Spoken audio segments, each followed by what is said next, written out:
Oh yes, my fellow sorcerers. Patch 1.0.3, a massive list of buffs for so many of our aspects, uniques, and skills. Let me ask you a question. Who's ready to stop only using Blizzard, Ice, Shards, and Arc Lash? Everybody that put your hand up, put your hand back down, because they are still the best options for sorcerers. Okay, look, that's not fair. There is a lot of exciting, healthy changes here, and I will tell you now that I think there is at least 2, maybe 3 other now viably potential builds to properly explore and try out, especially if you're just a fan of the skill. There is a couple that have been buffed to the point where, yeah, you can comfortably do content at endgame with them and even push a little bit nightmare. So let's get into exactly what, where, when, and why as we break down these notes specifically for us, the people that were smart enough to choose the best class. I say with huge amounts of copium, knowing that statistically speaking, we are currently the worst class. But, you know, we're the most fun class, so hey, sucks to be the others. In any case, Sorcerer for life. Let's have a look then. Starting then with Spark. It's getting a fairly comprehensive little bump, but the focus there is little bump. An extra % to generate crackling energy, and an extra couple % damage. We're not going to be casting basic abilities unless you're Arc Lash, specifically doing Arc Lash, and the Frostbolt and Firebolt getting a bit of a tune-up aren't going to alter that either. So that's a little bit of a shame, but hey, every little helps, and we eventually might reach critical mass. Now, obviously, before I get into all of this, this is day 1. This is initial testing, this is initial thoughts based on everything we know about the class. Obviously, a week from now, I or someone else might crack some crazy way to use something that I previously said, that's probably not a big enough change. That's how these things happen, but this certainly should be considered the most reasonable takeaway from how we have been altered. Charged Bolt going an extra 2%. I mean, that's nice for Arc Lash, because when your stable currency's up, your Charged Bolt's going to hit a little bit harder. And actually, Charged Bolt as a potential build, a Charged Bolt specific build, is one of 3 builds that I think we can now viably look into, and I will be doing for you guys. But we'll get towards that at the end. Incinerate! This is probably the most exciting change in the entirety of the patch, at least in my mind, because I love Incinerate. It is one of my favorite abilities, and I really wish it was better. The con of just having to stand there channeling it is definitely an issue, but if it's powerful enough, it becomes worth it. So getting that base damage up is nice, getting the enhanced damage up is also very nice, but more notably, having the immobilize happen 25% sooner means we get to activate Super Devouring Blade damage that much sooner and keep them in it more consistently, which is a huge gain and something to explore. We'll get more on an Incinerate later. Fireball being cheaper is very welcome. It's very expensive and not good enough to justify the 40 mana price tag.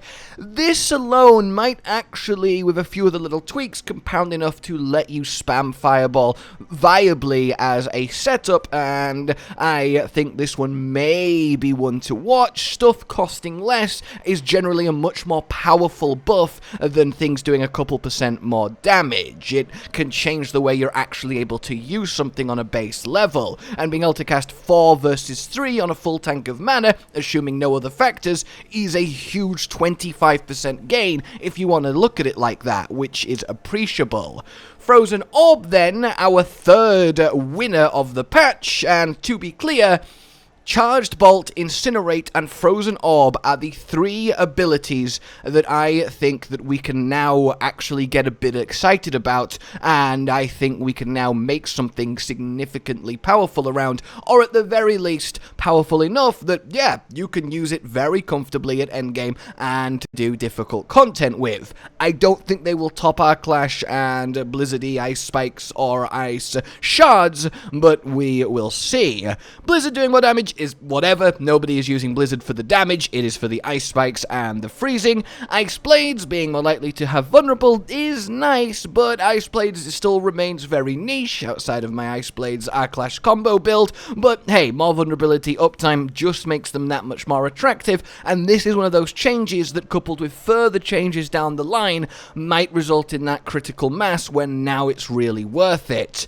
Summoned Lightning Spear going up to 160%. I mean, it's a huge damage gain. It really, really is.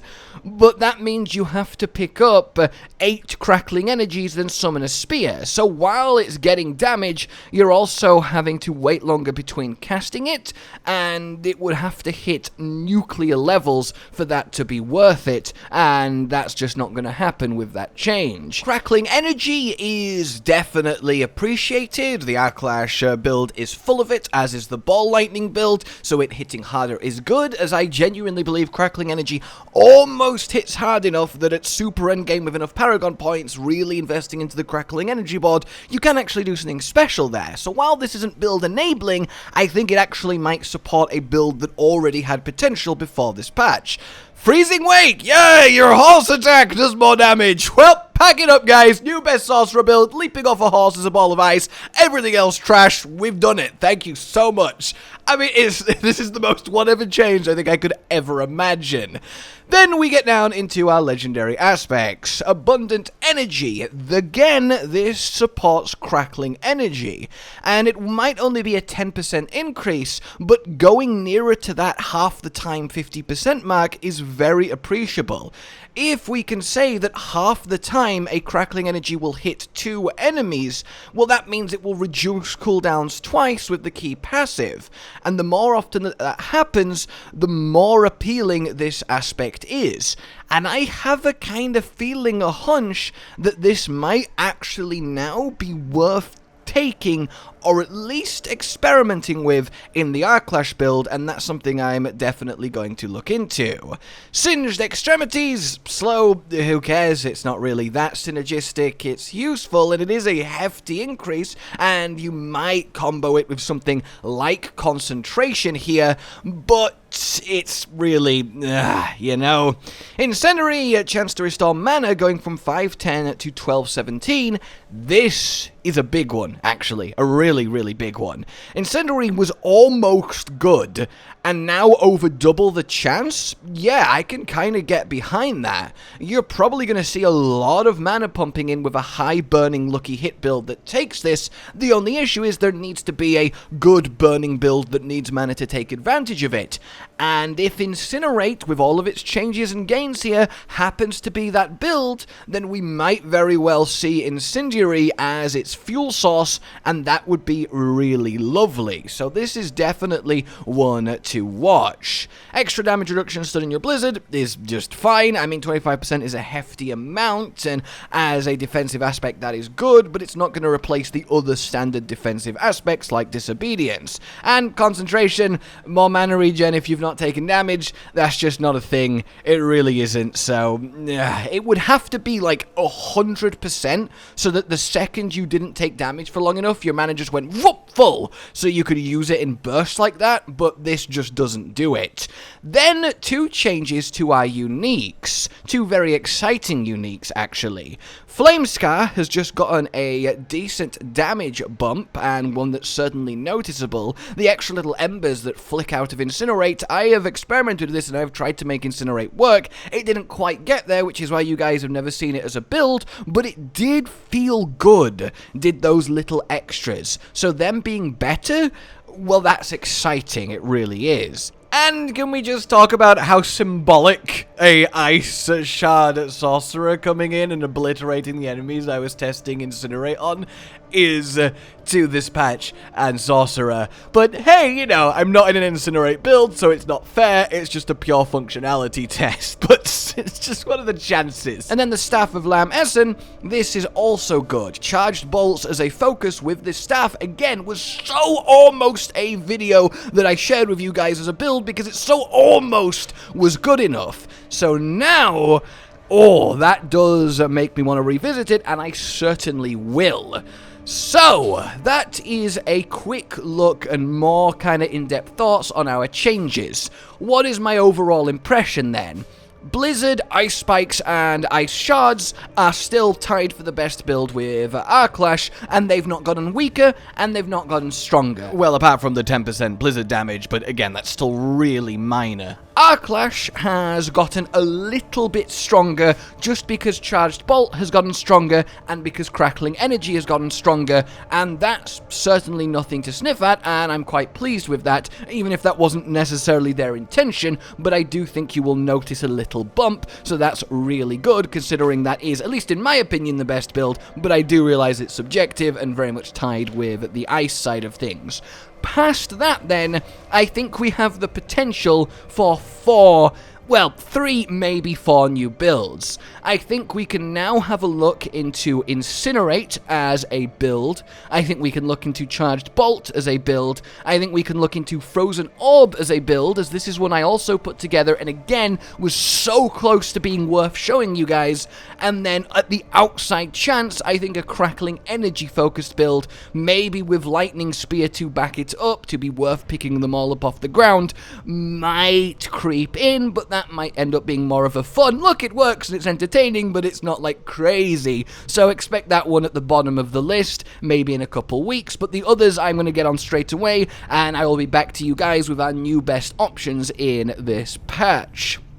So, with that all said then, yeah, that's about where we stand with the Sorcerer changes, what to get excited about, what might actually make a meaningful impact, and the fact that we might be able to get away with Frozen Orb and Incinerate is really cool because they are two of the best, most fun, and visually appealing abilities that Sorcerer has, especially Frozen Orb. It's a very classic legendary skill, and I'm glad to see it getting some love. As an extra source of vulnerable, even just the enchantment now is a lot more appealing and worth using to throw them out there as bonuses, and that's looking into, because obviously with the enchantments on Sorcerers, any single skill that gets buffed might then leak into the enchantment, and while the build around that skill still isn't good enough, the enchantment now might well be worth using, though the only thing I think that strictly applies to is the Frozen Orb enchantment itself.